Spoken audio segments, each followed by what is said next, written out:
YouTube.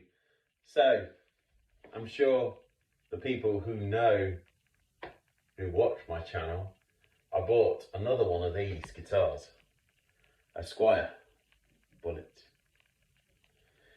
It's an E serial numbered one, and I bought another one which was E9. This is E7.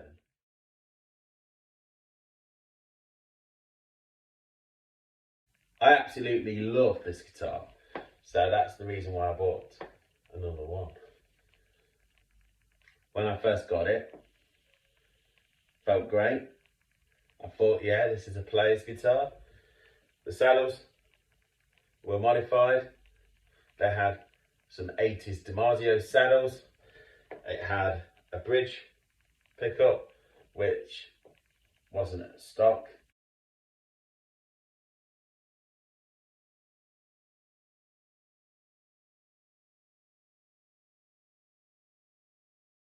But the rest of the pickups were stock.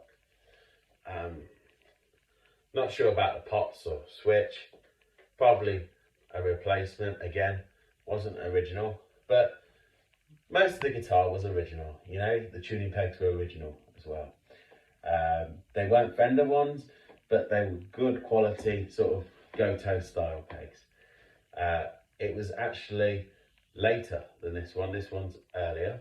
But anyway, to cut a long story short, I do not own that guitar anymore, unfortunately.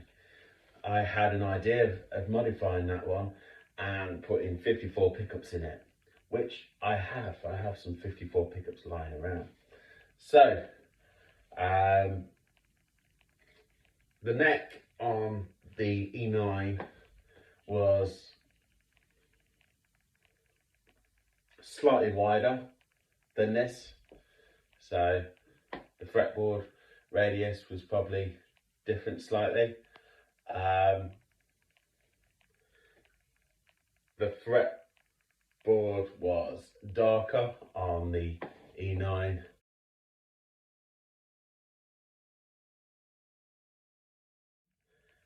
But it felt very nice in the hands. And it did feel very strong. And it felt like American neck. And these people on the internet say, or you know, people say, myths, that these E serial numbered Squiers, early Korean ones, that they're like, you know, American made necks, or Squier USA American necks. And some of it I kind of believe. I believe the black one I own. It's a very nice neck, very strong, and the truss rod are just absolutely fine on that. Right, let's get down to why I do not own that guitar anymore. I usually check my guitars, but one advice I would give everybody who's buying a used guitar, especially for cash, and you buy it in person, always check the truss rod. Always make sure it responds and adjusts how it should. Anyway, this guitar was not buzzing or anything, but when I wanted to put thicker strings on it, I got my luthier to check it out and check the truss rod. And the truss rod was turning, but it wasn't responding, wasn't doing anything. So maybe that's why it was cheap. And the guy sold it cheap. I bought it off eBay. So people, be aware of buying a second-hand guitar. So, because I was protected, I could send it back through eBay with a free shipping label, and it did not cost me a thing.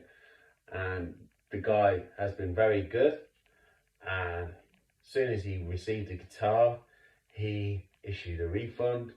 Just be aware when buying a guitar, because the truss rod is probably the most important thing on the guitar. Yeah, fair enough, I could have kept it.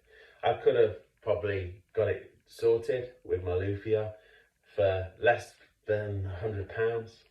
Great neck and all that, but I have this one.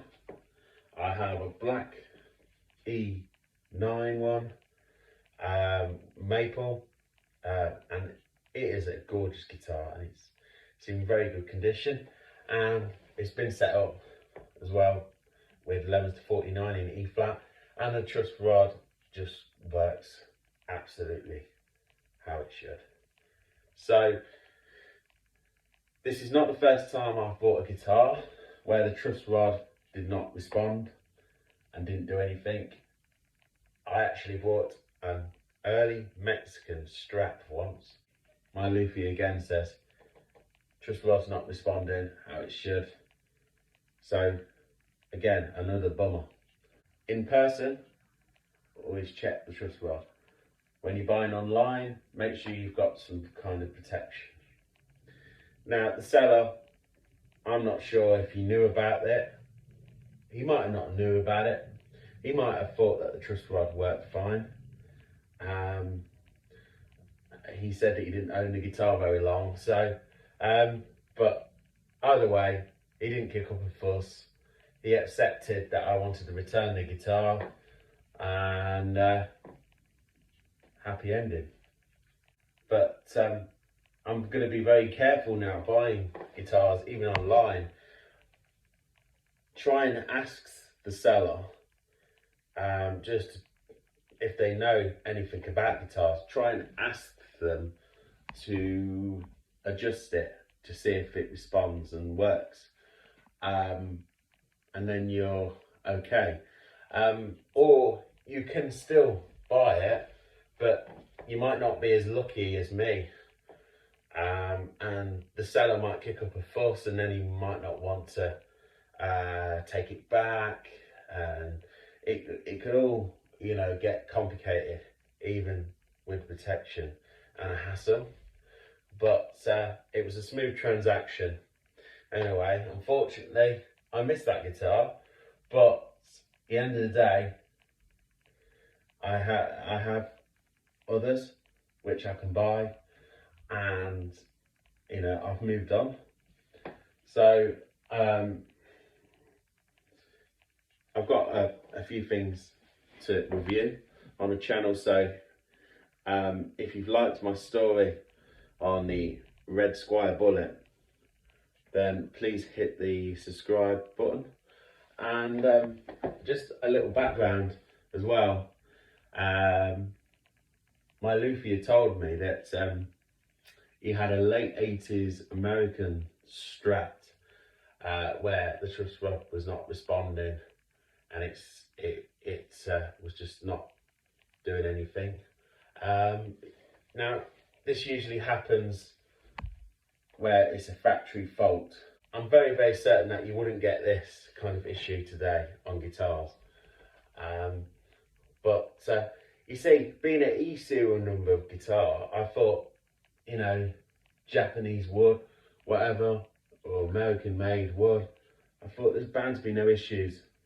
Just be aware, people, when you're buying used gear on the internet or in person, especially in person, because there's no comeback usually. If you got in contact with a guy in person, he'd probably say it's your problem. So just make sure you check everything. That's my advice to everyone. Thank you.